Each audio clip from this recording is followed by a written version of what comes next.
What's up guys, Dog Polk here, and we're back with another episode of Poker Hands, and today we're going to be taking a look at a hand from the 100,000 pound main event in the Triton High Roller Series. The two players in question for this hand are two high stakes regs, one of course being Jungleman Daniel Cates and Paul Fua, who's been in the high stakes scene for some time. This hand's been causing a stir because Jungle makes quite the play on the river, but before we take a look at it, I want to let everyone know you have 1 week to use promo code POKERHANDS or Poker Hands or whatever you want over at Upswing Poker for $25 off one of our courses. You can use the $25 discount off the Upswing Poker Lab or any of our advanced courses like Nick Petrangelo's high stakes MTT sessions or winning poker tournaments. If you're interested in taking advantage of this discount, I'll put a link in the description below. You have 1 week to use it, so check it out. Alright, with that out of the way, let's go ahead and jump into the action. The stakes they play in short deck is absurd. I mean, I don't even want to mention. You don't want to talk about it. It's sort of like it's the Fight Club. It's too high. I haven't been given approval for that, Okay. so let's just leave it at that. The sick part is I know you're not kidding, so. Oh, no. I've heard some crazy rumors. Regardless, let's go to a no limit hold'em main event. We got exciting stuff. Ace Jack, pocket threes. Paul keeps getting these like middling pairs, huh? And he keeps playing with Jungleman. That seems to be a theme. He likes to battle with the jungle. And he is going to take a peek here with a bit of a, Jungle's raising off of 20 blinds, so Paul does have position. He also probably has a lot of familiarity with Jungle in his game, and these are two opponents that, if someone's going to win a title, you might have to go through one another. Only one can win. Our hand begins at 60,000, 120,000 blinds, so this hand is going to be a little shorter stacked than a lot of the hands we've looked at lately. Jungleman comes in on 2.5 million, so just about 21 big blinds effective, and Paul Fua has more behind. The action kicks off with Jungleman opening the hijack to 2.1 big blinds with Ace Jack offsuit. Definitely the standard play here, certainly strong enough to be opening. You could maybe even make a consideration of jamming. It's likely going to be a profitable all-in here in the hijack, but raising small makes some sense as well.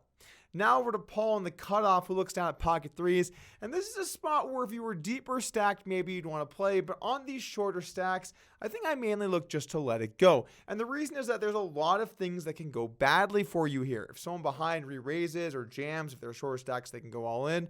Well, now you have to just fold, and really most flops are going to miss for you. In fact, most of the value by calling pocket threes is going to come from flopping a 3 and having a lot of big blinds left to play for, so you can make a good chunk of change. That's not the case here. They're not deep enough to really justify this call, so I think I probably let it go. And that's one of the difficult things here with the small pairs. You can maybe look to jam this as well if you think you have a lot of fold equity, but I think calling here pre-flop is just not going to make enough money when you consider the way this can go down. Anyway, Paul does decide to call. Everyone else gets out of the way, and let's take a flop. The dealer separates the two. Ooh. Oh, This is Wait. terrible. What? Paul? You just can't stop laughing. He's just, it's like, I can't even believe what I'm seeing right now. There is a... You were like, This oh, is, nice this set, and is this gets tripped absolutely aces. insane of a flop. I mean, this is just And they're crazy. stacks, right? It's so easy to get it in. Unbelievable. Jungle's got to be thinking, like, my opponent likely has a pair or a suited Broadway, something along that nature. And when the board comes ace-ace, he can't think ace-queen. I would imagine Paul's raising that. This is possible, but this is absolute mayhem. This is a really, really troublesome spot for Jungle. One of the sickest cooler flops we've seen all day, maybe in the whole tournament. All right, so pocket threes. Looks like Smooth calls in position. I like this because he knows Jungleman is a barreler. The flop comes ace, ace, 3 with a flush draw, and when you get that result, all of a sudden calling threes pre-flop looking a little bit better. This is a disaster scenario for Jungleman. Almost no blinds to play for. You flop 3 of a kind. You're up against a boat.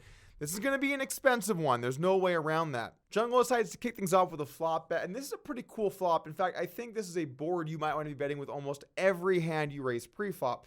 Really, there aren't a lot of hands that want to check here. If you have a hand like pocket fours, you're probably good. But also, by betting and getting your opponent to fold, you deny them their equity. If you have a hand like Jack 10 suited, for example, in Jungleman's shoes, well, if you bet and you get a fold, then you had the worst hand, most likely, and managed to take the pot down as well. And then there are a bunch of very strong hands here that want to build the pot. Hands like Ace Jack, as an example, or even hands like Kings, Queens, and Jacks, where you're very likely going to be good. Typically speaking, on paired flops, you're going to want to bet a higher frequency of hands than on unpaired ones, particularly when the trips on the board is a card that you're often going to have, and that's certainly the case when you have the pre-flop raiser and 2 aces show up. Now over to Paul, facing a bet here. I think I like to go ahead and call. This is a spot you're not going to want to have too many raises. You're going to have plenty of pairs that want to float here. For example, what if Paul had a hand like pocket 4s or 5s?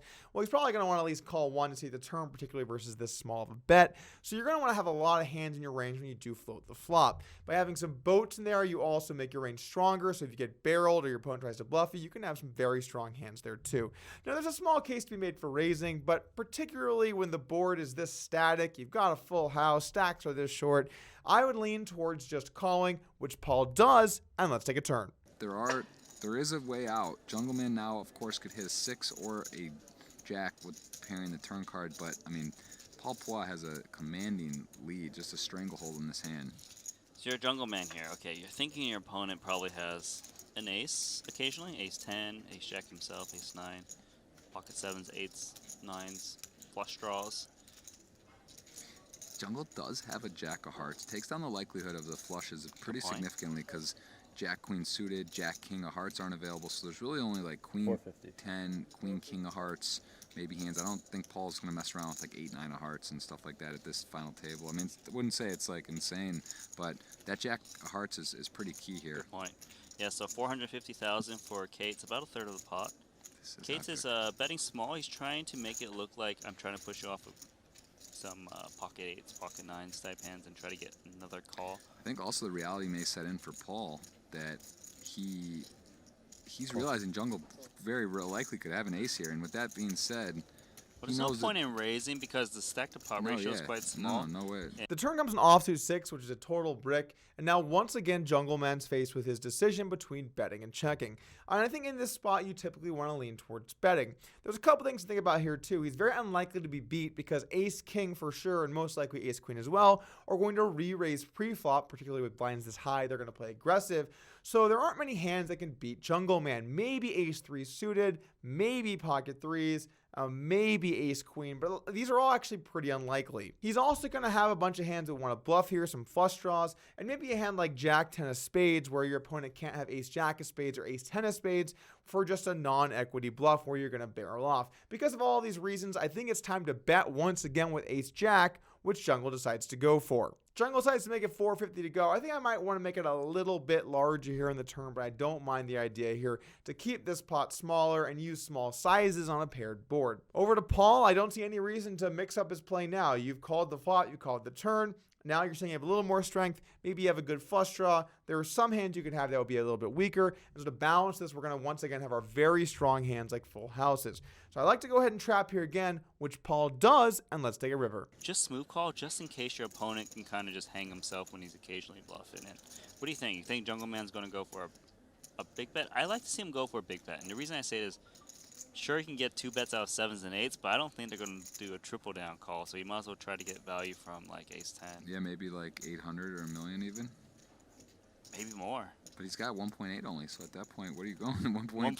1.7999. Maybe do a little trick and leave a little chip. He may just rip it here. I think he might. Could go 800 or a million. I don't think that's insane. He is targeting exactly ace 10 usually. It's pretty crazy hand. This is absolutely insane.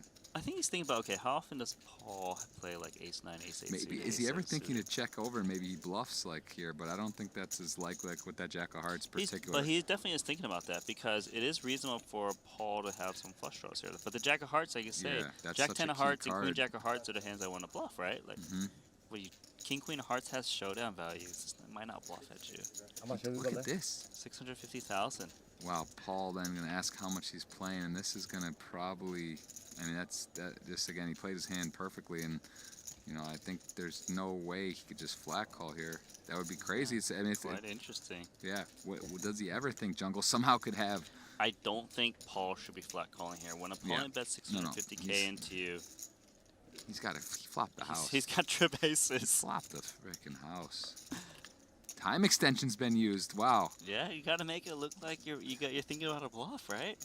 Yeah, I like this it. this is just such a spicy hand for the night. Spicy is as the Jungle would card. say, and more than spicy, this is absolutely.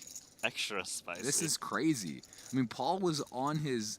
He was literally a turn and river away from bicycling out, no problem, into just got Jungleman flopping a house for trips. It's just about as epic as it gets.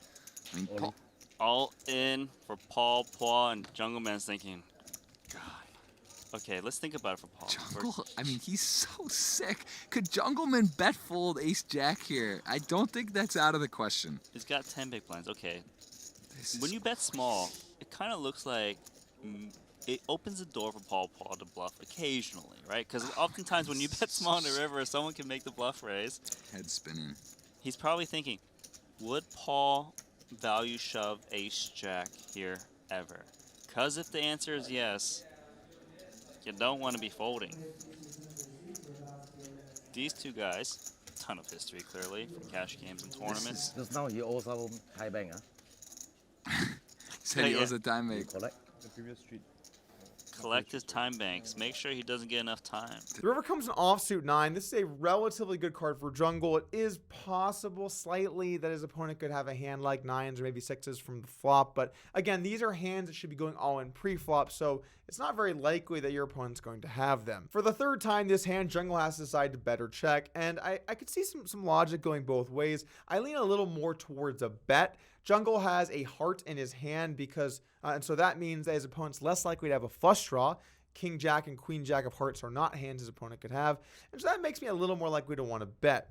If I didn't have a heart, I might be a little more inclined to go for the bluff catch and check on the river. But it's also worth thinking about here. What hands can you bet and get called by? Does your opponent have a lot of them? I guess it's possible your opponent has 3 of a kind, but if you check and your opponent has 3 of a kind himself, he's going to bet anyway. So you win the same amount of money against that hand. So the question is, what do we get value from? Can your opponent call here with a hand like pocket 4s? Can your opponent call here with a hand like King 9 of hearts? There aren't a lot of hands that I can really think of that you can get value from, and so I think I can see this being pretty reasonable both ways. I probably lean a bit more towards a bet, but I can understand some logic towards wanting to check the river as well. Jungle decides to go for a relatively small bet here on the river to the tune of 650,000, and now the action's over to Paul. Now for Paul, once again, very easy decision here. It's time to move all in with your full house. Are you guys glad I'm here to tell you to move all in with full houses? Some really high quality advice we've got today. Back over to Jungleman, and now we are in a tough spot. You could have a few better 3 of a kind. Sure, Ace King and Ace Queen are hands you're definitely going to have as well. You could also have really any of these boats. You could have pocket 3s or 6s or 9s. Those are all reasonable hands to have here.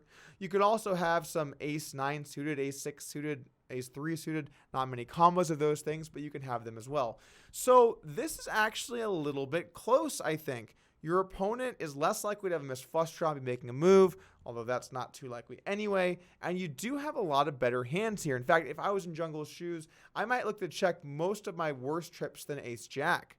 So we have some bluffs here. We'll fold those. And now we have Ace Jack, and that's near the bottom of our value range. Does it make sense to call here? Or can we find a hero fold? And for our opponent to be bluffing, what hands are they bluffing with? They'd have to be turning something with not very much removal into a bluff here because they can't block very many hands. Paul shouldn't have a 9 or a 6 in his hand unless it's pocket 9s or pocket 6s. This is a rough situation and it's hard to find bluffs. But can Jungle find a way to get away from 3 of a kind? This is absolutely this is over the top stuff. We're seeing over the top hands at a final table of Triton where it's 3 million pounds to first place and you have Jungle in the tank. Can he get away? Can he get away? I don't know. Is there a path for Jungle to release this hand? Pocket, what beats him? All right, what would flat pre? He's going to call 3s, so he's going to call 6s. Correct. He's going to call 9s. Is he going to call the flop with 6s? Yes. Is he going to call the turn with 9s? Block some flush I don't draws, know. right? He blocks the flush draws. That's a huge problem. Jungle has Ace Jack with, let's say, the Jack of Spades and not the Jack of Hearts. Maybe the chips are in the middle. What I think Kate's is thinking more is that, what about the thin value raises because he bets so small? I think that's much more likely rather than like a pure bluff. Right.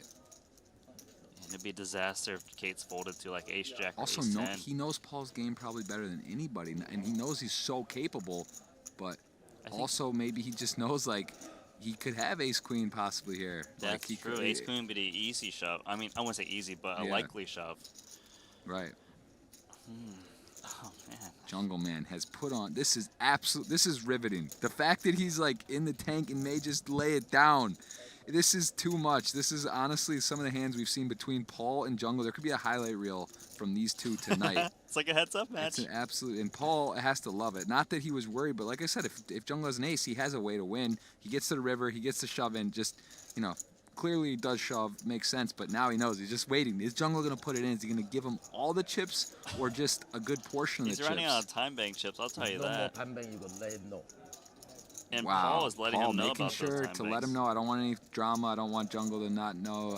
He's even giving good sportsmanship there, letting him know, hey, let him know this is it. And Jungle, as you are getting a look in the mind of one of the world's best, Dan Jungleman Cates. Jungle. Jungle is in the actual Matrix. This feels like the what's the guy in Game of Thrones, the Raven, like he's like the guy, he's just like his mind, like he's just all the hands, the millions of hands. It's happening, and I think there is a chance that Jungle throws it away. Jungle's Dan out. Jungleman Cates, OG? come on, Sick. come on. A fold that might be hard to make, but a very good one here from Jungleman Dan. Thanks for joining me today for Poke Rant. And I gotta say, I've seen a lot of new viewers here on the channel, and I know that most of them are not subscribed. So if you are new and you enjoy the video content, subscribe and join the team. I put a lot of videos out, and I want you guys to be able to make sure that you get them, so hit that sub button.